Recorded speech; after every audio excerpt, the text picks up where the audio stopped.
not a era of wars, Okay. but I'm just going to hold your thought there, sir.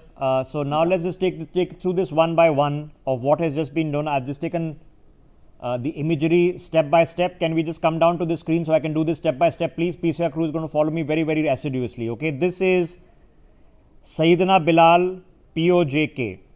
The dotted line marking the yellow is the compound identified as the terrorist camp that has been targeted.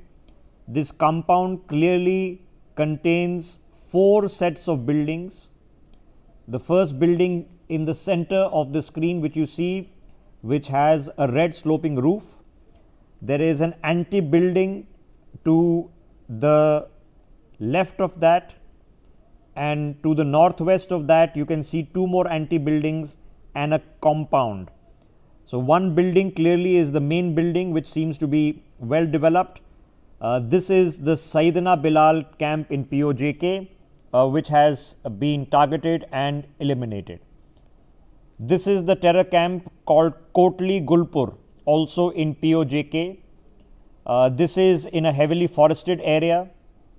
You can clearly see there are 2 buildings, one towards the bottom center of your screen, which is a largish building with a blue-green roof, another towards the top center of your screen with a blue sloping roof, and then towards the left a compound with a much smaller anti-building. The Kotly Gulpur camp in POJK, these 3 buildings have been targeted and eliminated. This is the, forgive me, aftermath of what has happened at the Syedna Bilal camp in POJK. You can clearly see that the buildings walls have shattered, and from the damage that I can see is that the brickwork as well as the beams are bending outwards, which means an explosion has taken place inside this particular building.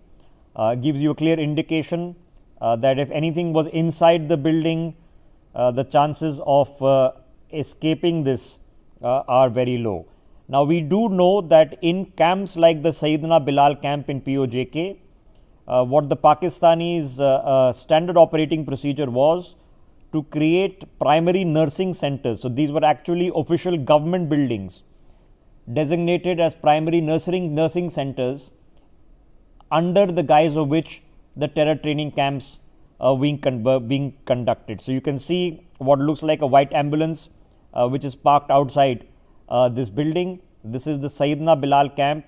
So, this is before and this is after, and these are clearly photographs which are available from on the ground, and you can see, especially on the top left of your screen, you can clearly see that the beams have all buckled outwards. The walls have all blown outwards, and the first level of the building is completely destroyed. Parts of the ground floor roof have also caved in, but a two level building, top floor completely destroyed. Now, this is where the topographical, geographical context can be drawn. So, you are looking due east of Islamabad and Mansehra. These are the 4 camps, or rather 5 camps: Savai Nala, Syedna Bilal, Gulpur Kotli, Barnala Bimbear, and Abbas in Kotli. These are the 5 camps that have been targeted and eliminated. These are the known terror camps operating in this area, of which 5 have been targeted. Now, this is the Bimbear terror camp. You can see the area marked in the dotted yellow lines, which is showing 2 structures of smallish in nature and 1 larger compound. This is the before, and this, ladies and gentlemen, is the targeting operation in that camp in Bimbear. Here you go, is the second imagery of the targeting operation.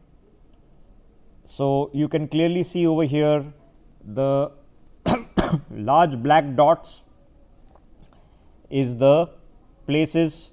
Now the large black dot, which is the plume of smoke at the bottom of your screens. Okay, that's the operation that has happened, and the building at the top of your screen you can clearly see. As you can see, watch the blob, large black blob at the bottom of your screens. As I switch the frames, watch it change. Okay, so not there and now it's there. That's the smoke that is billowing. So not there, now it's there, not there, now it's there. So the missile or whatever has struck exactly at the center point of what was being targeted in this sort of a rectangular structure, or two sides of a square with a compound to one side. So again, not there, there. That's the strike that has taken place. Now let's move on to Kotly Abbas, also in POJK, again within the dotted line. Two clear buildings with adjoining compounds have been identified. They look like at least 2 or 3 story buildings. So two clear buildings identified there.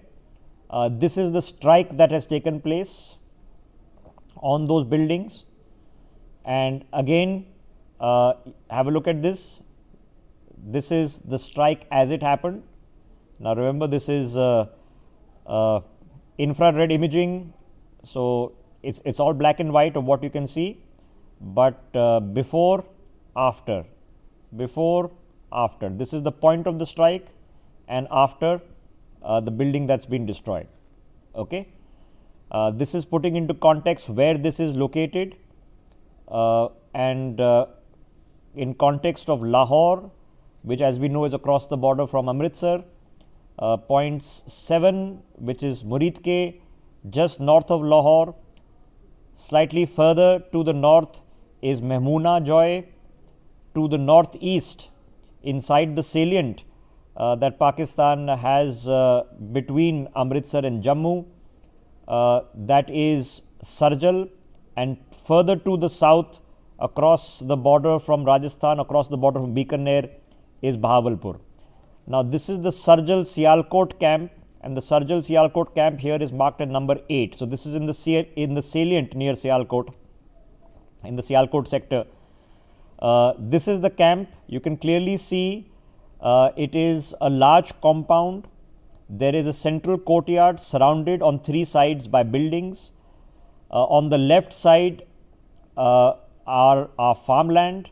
There is a copse of trees towards the bottom right of your screens, and on the extreme right is more farmland. Within this, there are at least 1, 2, 3, 4, 5 structures around a central compound and an ancillary structure over what is clearly a demarcated training ground. You can see it's a well demarcated rectangle.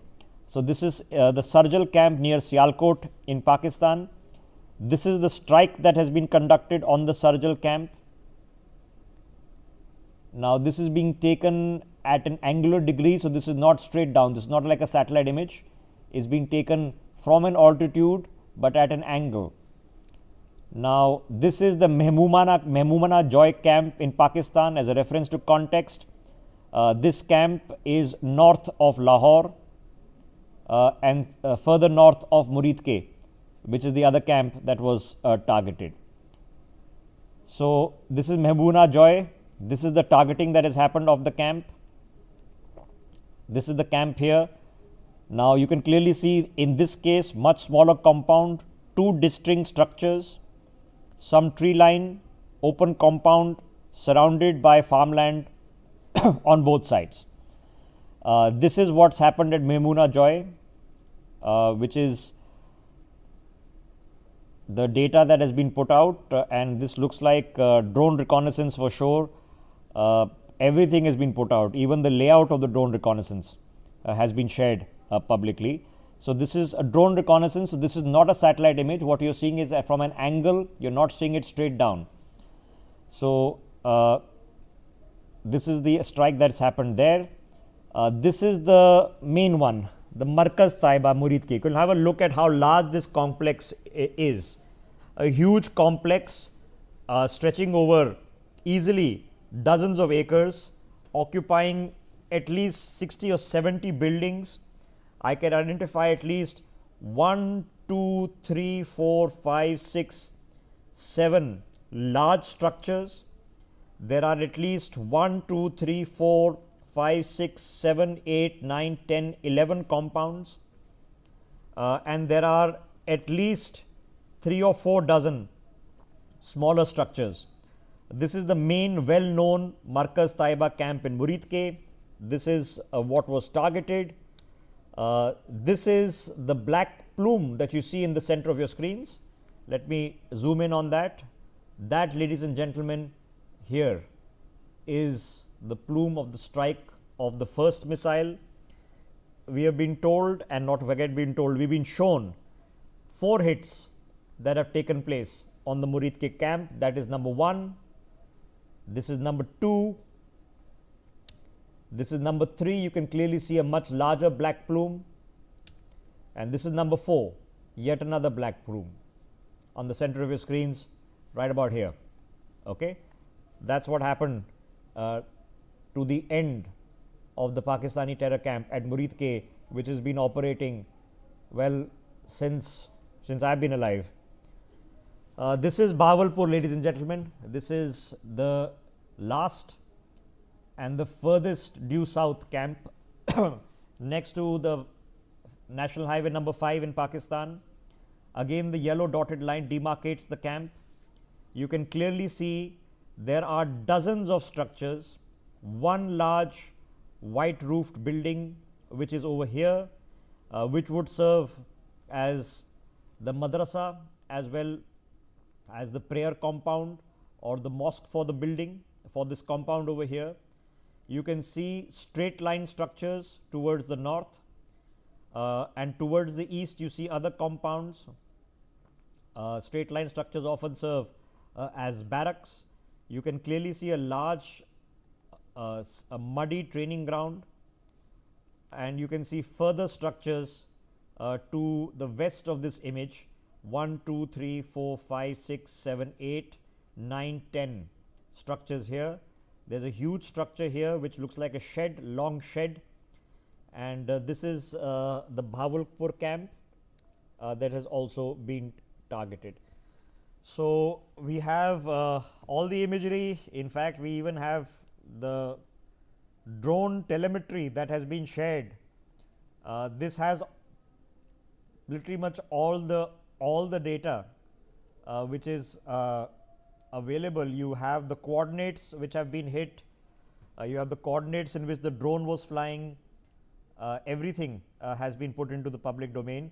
I can even tell you that the drone had 32% battery left at the time this image was taken. So it's unprecedented. I've never seen such kind of imagery being publicly shared by the Indian Air Force in such a manner, and which means that a lot of effort is being made to share the devil in the detail of what exactly has taken place. Now let's look at these things if I can one by one. Let me take you to the very beginning, the Syedna Bilal camp.